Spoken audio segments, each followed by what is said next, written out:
So what is the difference between your lawsuit and the lawsuit that was already dismissed, maybe pending appeal, but we haven't heard much? What is the difference in your filing and the one that the superintendent says already failed?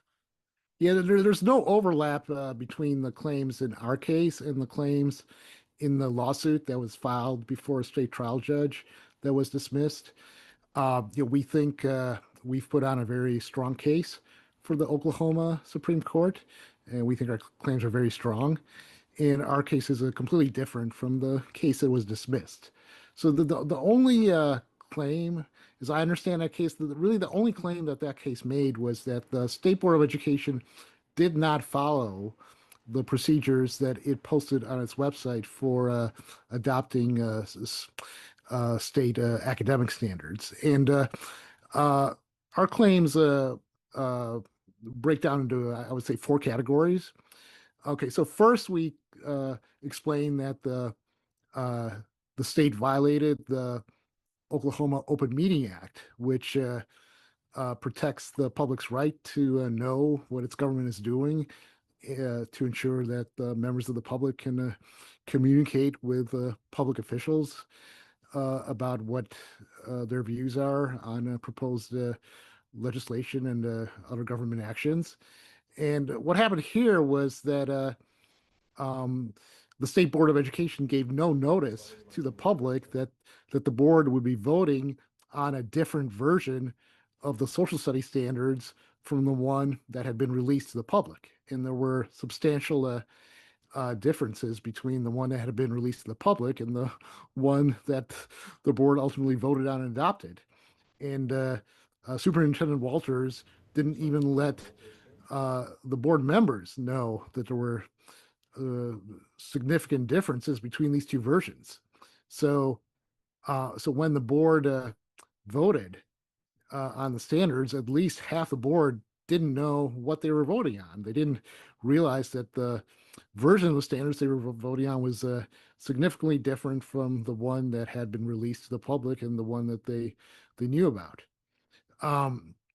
So not only did that violate the Open Meetings Act, but there's also a statute that requires the State Board of Education to maintain control over the state subject matter standards. And because the board voted on something that when they didn't know, the board didn't know what they were voting on, they didn't know what it said, they failed to maintain control of the standards, so they violated that statute.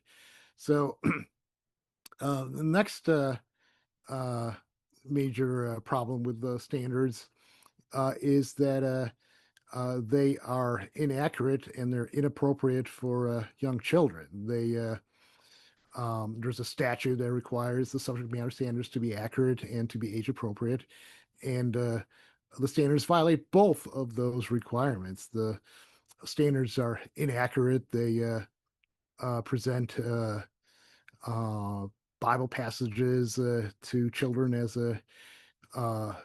history, as literal historical truth, when the vast majority of scholars that have looked at these passages agree that these are not meant to be taken literally, that these do not represent, the specific details of actual historical events.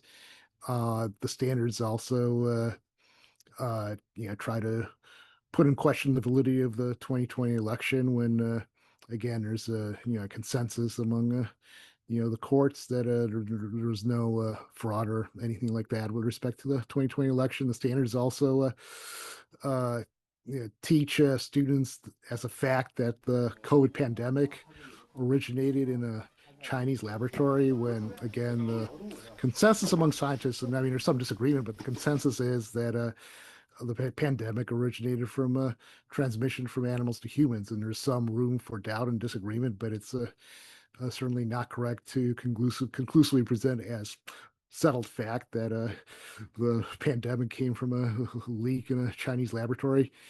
And then, in terms of the standards being age inappropriate, the standards require first and second grade students to learn stories from the Bible, and children of that age are very young and impressionable. They tend to believe as fact whatever authority figures such as teachers might present to them. and so therefore the standards are not appropriate for the age of the children. And then, last but far from least, the standards violate the religious freedom guarantees of the Oklahoma Constitution and the separation of church and state. Um, the standards promote uh, Christianity, to school children. They favor Christianity over all other religions and belief systems, and they therefore violate parents and students' religious freedom.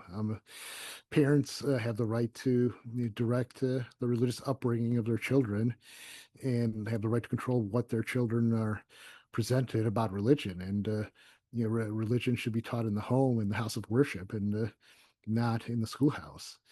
Um, so for all these reasons, the standards are both procedurally and substantively invalid and unlawful. Who are these 33 Oklahomans you found? Are they various faiths? Are they Christian themselves at times? Who are these? I imagine they're families of who have children in the school system. Is that correct? Yeah, we have a great deal of diversity among the 33 plaintiffs we represent. Some of the plaintiffs are Christians, some of them are Jewish, some of them are agnostic or atheists, or just identify themselves as a non-religious. Uh, I would say most of the adult plaintiffs are parents of students in the public schools.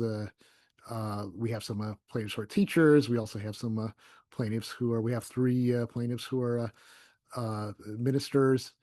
Um, there's a lot of voices being represented in our lawsuit. The plaintiffs are from all over the state. They're from various counties. I mean, people all over the state are concerned about these standards. Parents are concerned. Children are concerned. Teachers are concerned. Taxpayers are concerned. I mean, these standards violate the right of children's rights by forcing one particular set of religious beliefs on them in the public school system. They violate parents' rights by interfering with a parent's ability to control the religious upbringing of their children. They violate teachers' rights by forcing teachers to promote religion in the classroom, and forcing teachers to present inaccurate teachings to their students, which will hurt the teachers' relationships with their students.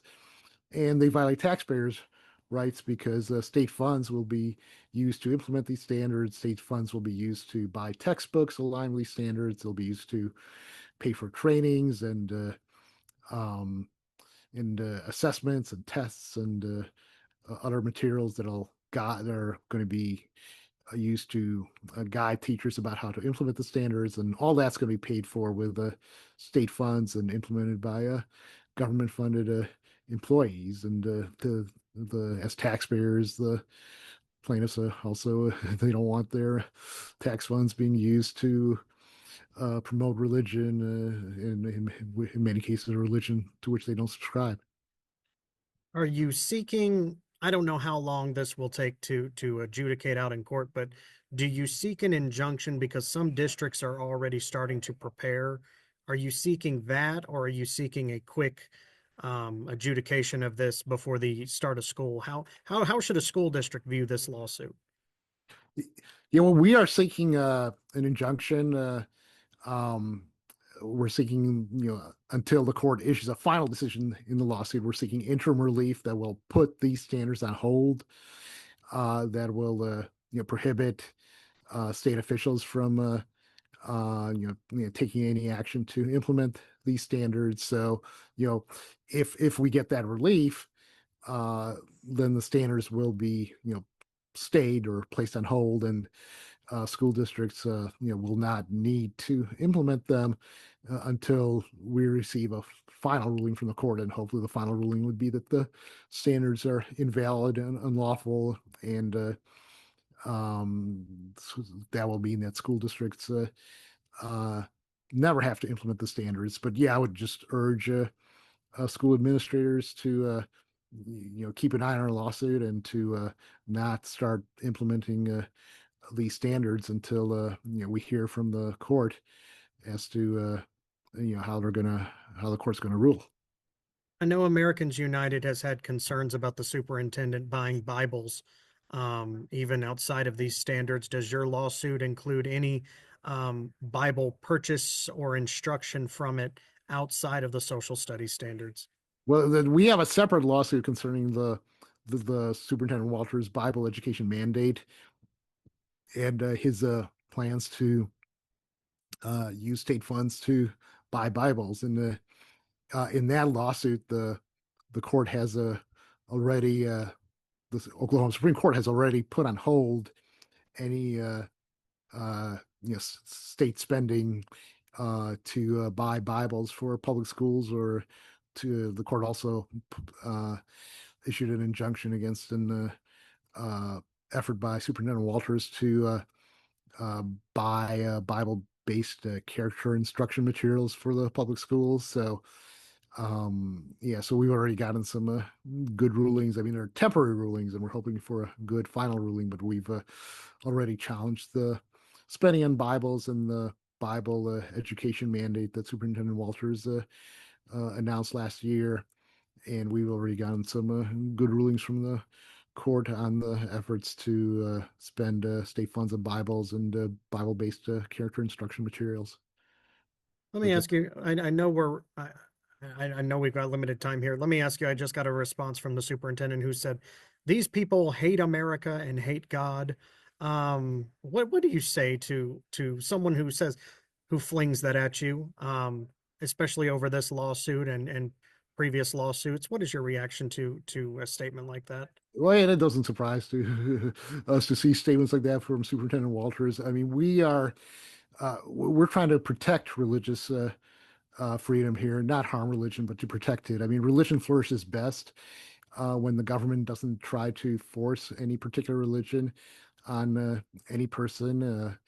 You know, parents and students uh, have the right to decide for themselves what religion to follow and what to learn about religion. And parents should have control over what their children learn about religion, and those teachings should be presented in the home or the church or synagogue or mosque or other house of worship. And we are trying to protect those rights, and protecting those rights is beneficial to religious faith and people of faith, and does not harm them. Anything else you'd like to mention? I appreciate your time. Sorry about the technical difficulties. Oh no, no, that was my fault. We lost the internet here on my side for a couple of minutes. Yeah, just to sum up these social studies standards. They violate the Open Meeting Act. They violate the freedom of religion and the separation of church and state. They violate the rights of parents and students and teachers and taxpayers. And we're hopeful that the Oklahoma Supreme Court will uh, put a pause on implementation of the standards, and then ultimately strike them down. Thank you so much for your time. I appreciate it.